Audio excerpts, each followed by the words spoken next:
Send my roots to work as hard as I do. Been on the money train looking for more better blues. Them school days, no class act, I was breaking all the rules. Life's a boomerang and I had nothing to lose. Another boy in the hood is how it come across. I feel like Dr. Doolittle, but the money talks. They yelling he got game, I'm not the one to ball. This just some fresh soul food for every one of y'all. Yeah.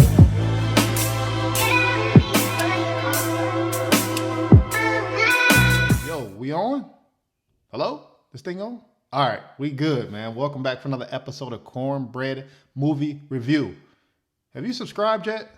Subscribe, like, share.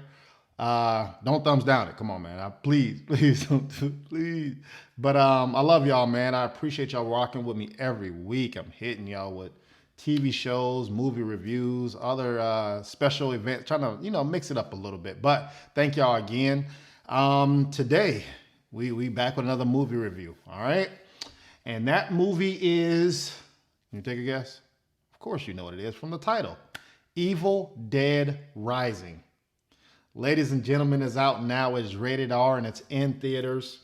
If you're new to the channel, understand I do each movie review in 5 different categories, all right? Acting, cinematography, storytelling. Did I give it a bought? And then is it a must-see? Adds it all up, spits out a cornbread review. And then I'll rank it for all the movies this year that came out that I've seen. And then I'm never going to leave y'all with a forgotten movie, okay? So, first category is acting. Who is in this movie? We got Alyssa Sutherland. Now, with her, she starts off as the normal moms. Hey, going through it. Single mom, raising kids. I love it. You felt her struggles. You felt her love and compassion. But she's still trying to mentor and teach her kids without that father figure being there. So I think she did a great job on camera of you feeling that, man. That is recognizable. I understand the single mother. And then she also turns the villain in this. And she bodied this role. She did her thing. Some of it was CGI-ish, but some of it was her. Some of her quotables. Hey, we're going to get into... Why are some of the best quotables in the trailer? Why?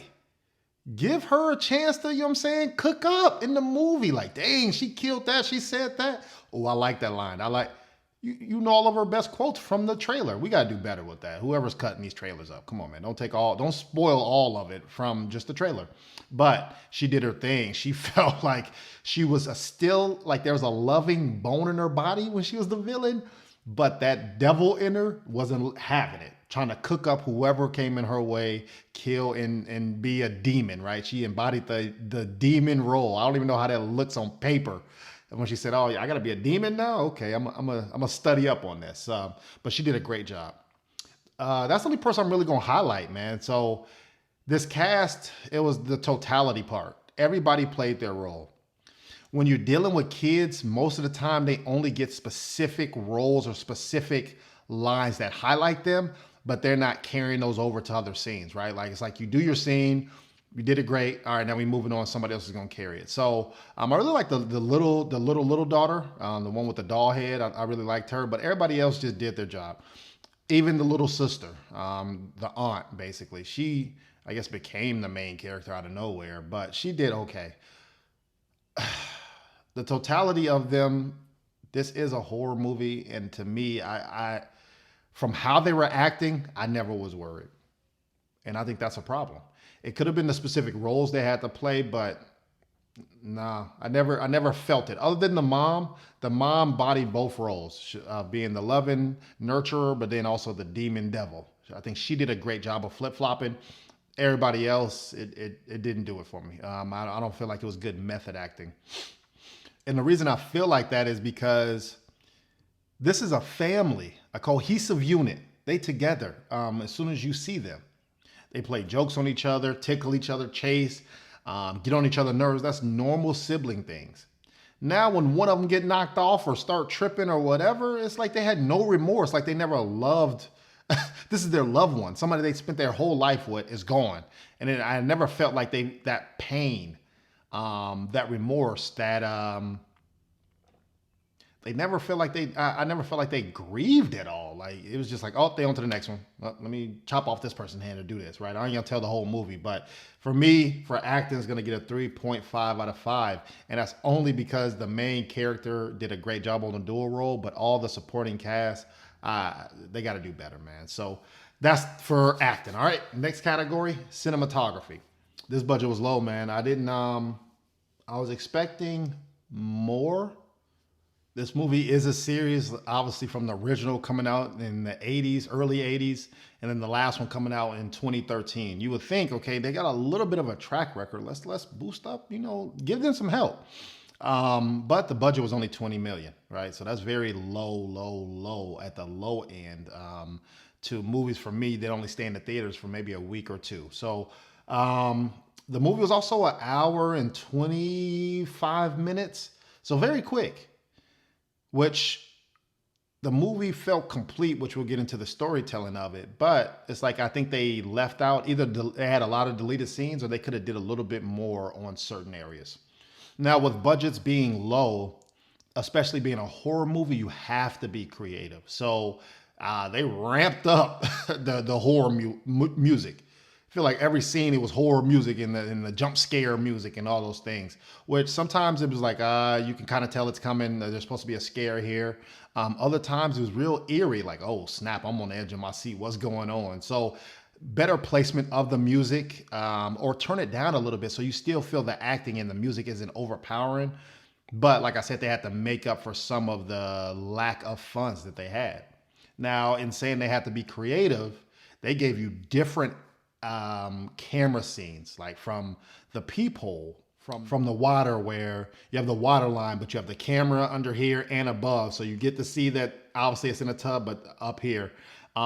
Even the drone work of following people when they're on water or different things. What else did they do?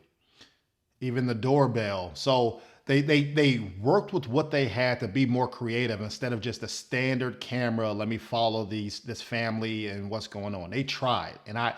And with me, you get points for trying. If you execute, that's a different thing. You get more points if you execute. But trying, always a good thing from Cornbread. Especially when your budget's low, make lemonade with the lemons that you got. Now, the pro and con that I saw visually from this, I would say the gore was phenomenal. When they ripped off a head or the scalp and all that, that looks painful. It's heads rolling everywhere. They biting people, turning into demons and stuff like that, going off the wall. So some of it was CGI, but I really appreciate that they just didn't stay. They stayed in, I'm gonna say, 2 locations. One main one, the beginning of the scene, that had a different location. So that kind of hurts sometimes, but it made sense to the storyline where they were. The negative that bumped down this category for me, it was just a lot of blood for unnecessary reasons. Like, come on, we was OD with the blood, man. Especially in the elevator. Like, what was the point? Like, the person looked like Carrie, bro. Like, that's what I feel like I'm watching. So that hurt it. Seemed like in the creative room, they just got too carried away and just added more stuff. Like, yeah, that would be cool if we did this.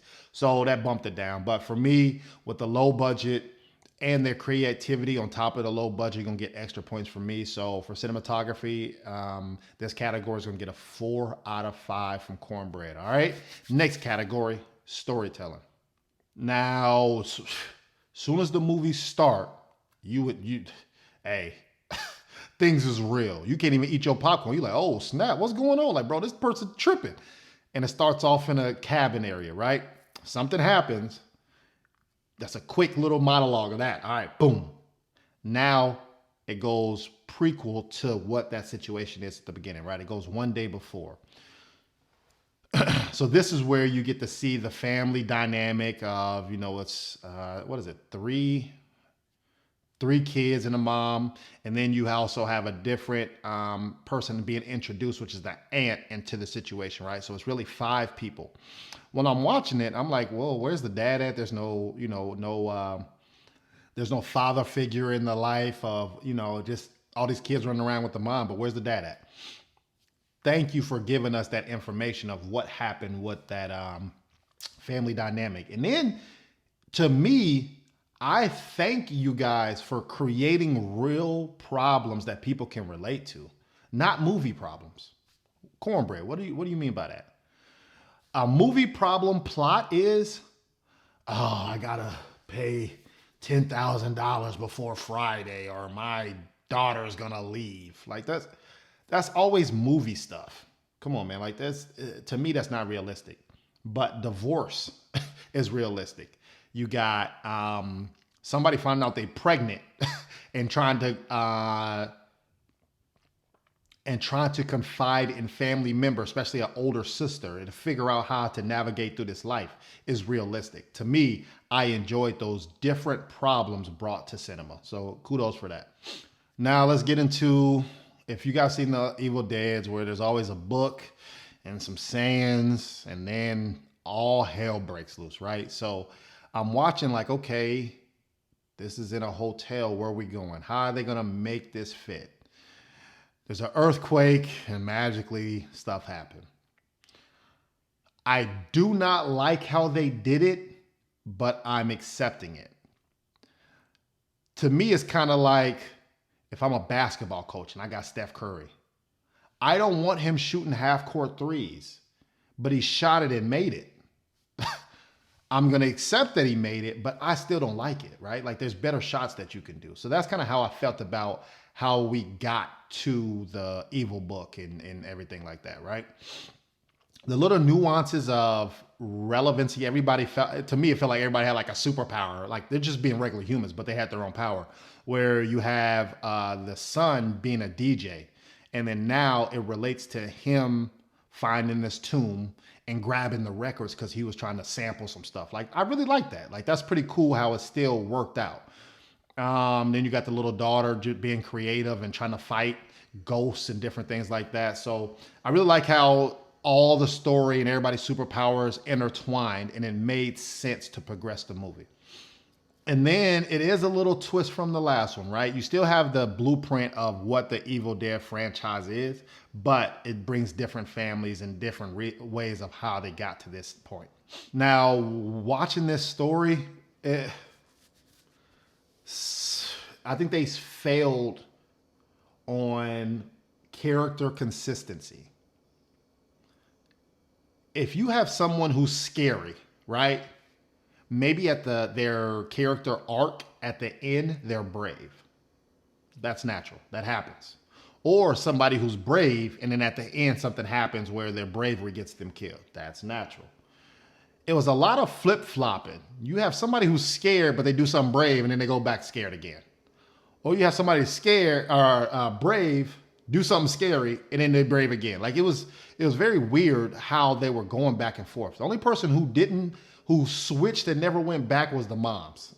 That's why I like her so much. And then the storytelling of why would you have, okay, first off, why are the records, or let's say the sayings of this book, next to each other all the time? Like, if anything, put these things on the opposite side of the earth. like help me help you, right? If we want to avoid this demonic issue, you would think people will pack it up different, where they're never together and they're always together, which doesn't make sense to me. So that's a bad problem with the Evil Dead, I'm gonna say, franchise. Which also begs the problem where you have records, which it says like one of 3 books, right? So that's how they can get away with, hey, this is happening in different places. He's playing record 1 and it's telling them the sayings, it's a problem. Then record 2 is saying what will happen. Then record 3 is a warning saying don't play first in record 1 and 2.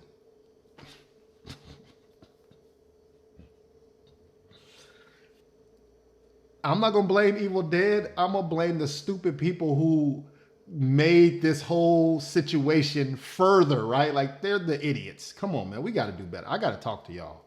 Whoever is trying to make sure that this demonic demon does not be successful, you are helping them be successful. Because maybe you crazy, right? So I have to knock you down points for that. And then 2 things I had that I also had a problem with is a lot of foreshadowing in this movie. Come on, man.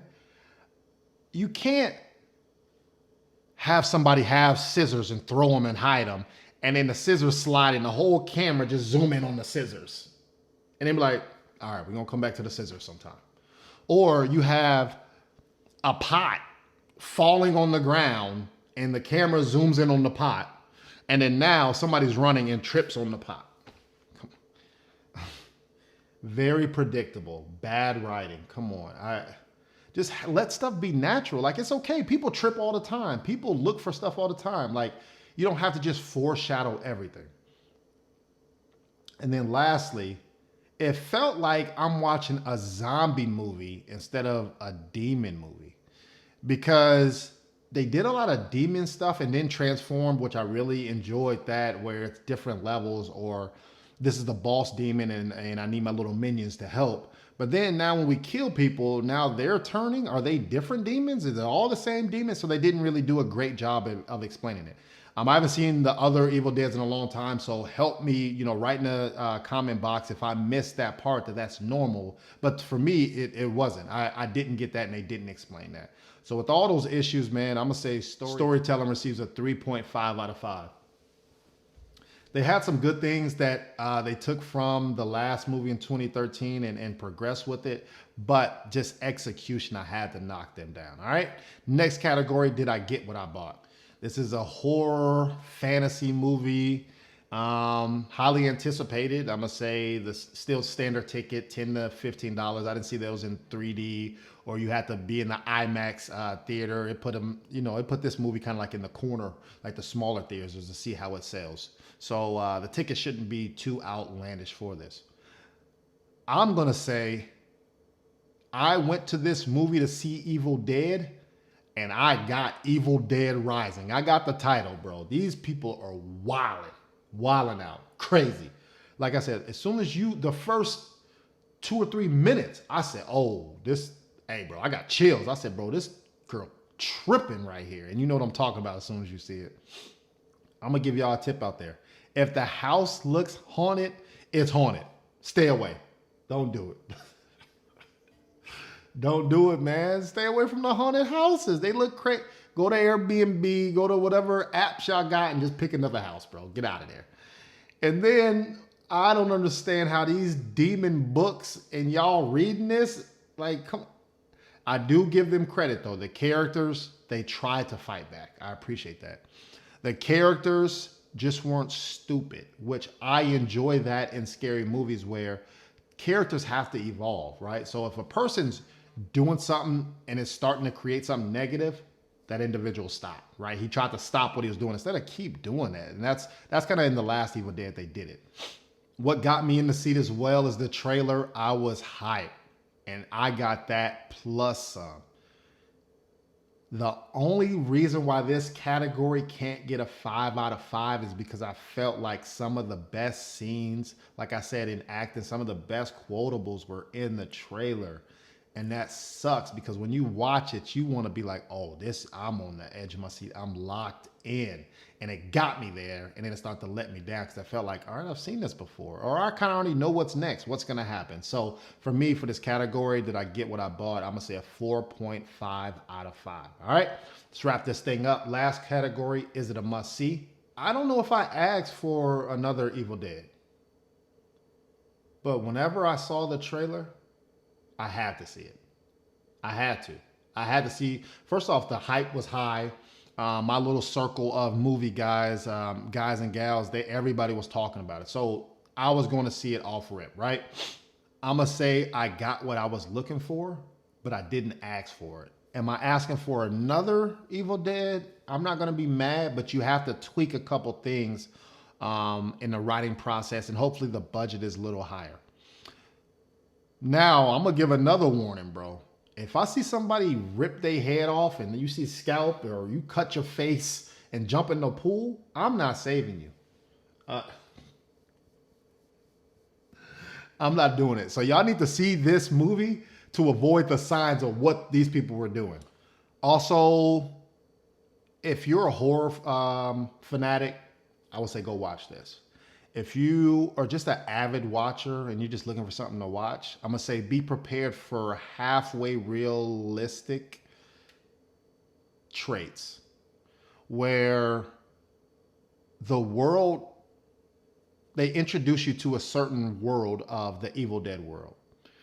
those rules only applied sometimes, right? Like, and I'll give an example where this is just one example. You have the son playing loud music, right? And it's going all the way through the house. Everybody's like, shut up, we can hear it, blah, blah, blah, blah, blah, blah, right? Okay. That's the rules, right? So he puts on his headphones. So now only he hears this. When he has records and playing this devil talk, old music, old sayings, he doesn't have headphones on and it's loud, but nobody else hears it. Nobody else says, what are you doing? Or what are you listening to? Or turn down the music. It doesn't make sense. I thought it was loud enough where everybody else could hear, right? So the logic and the consistency of that is, so for me, I'm gonna say, is it a must see? I'm gonna say a 4 out of 5 just for some of those reasons. But I was gonna go watch it anyway. I'm a fan of, like I said, horror movies, especially this little franchise. I think this is the 4th or 5th movie of The Evil Dead. So for me, 4 out of 5. Okay. All right, let's add this thing up. We are at the end. So overall, Evil Dead Rising, with all those pros and cons, receive a 4 out of 5 from Cornbread Movie Review. Come on, man. Check out my 2023 list. We are going through that thing, man. We almost halfway through the year. So let me know what movies I'm missing, when I need to watch. Some TV shows too. I'm trying to, hey, I got life too, man. I'm trying to balance my life with trying to give the content and put it out. All right. So, you know, don't shoot me at, because I ain't seen every movie. I'm trying. I promise you, I'm trying. All right. But for y'all, I'm not gonna leave y'all without a forgotten movie. So this movie has to deal with knowing a crime before it happens. What movie is that? That's all I should tell you, because that's all damn near giving away the movie, man. This movie deals with crimes before they happen. That's the easy one. Take a guess. You guessed it. That movie is Minority Report. Come on, man. That changed the whole game of how can you get arrested for doing something before you do it? This movie came out in 2002 and it has Tom Cruise in it. I think it also has Colin Farrell in it. He is, because I think he's the cop and everything like that. So if you ain't seen it, go back and watch it. Trust me. I think they even got the girls from, they feel like the Matrix, because what are they? Not oracles. I forgot what they were, but they can kind of predict the future, right? So it's pretty cool. Make sure y'all check out Cornbread Movie Review, like and subscribe. Make sure you go check out Evil Dead Rising, Minority Report. And guess what? I'm going to see y'all next week as always. All right? Holla at you. Peace.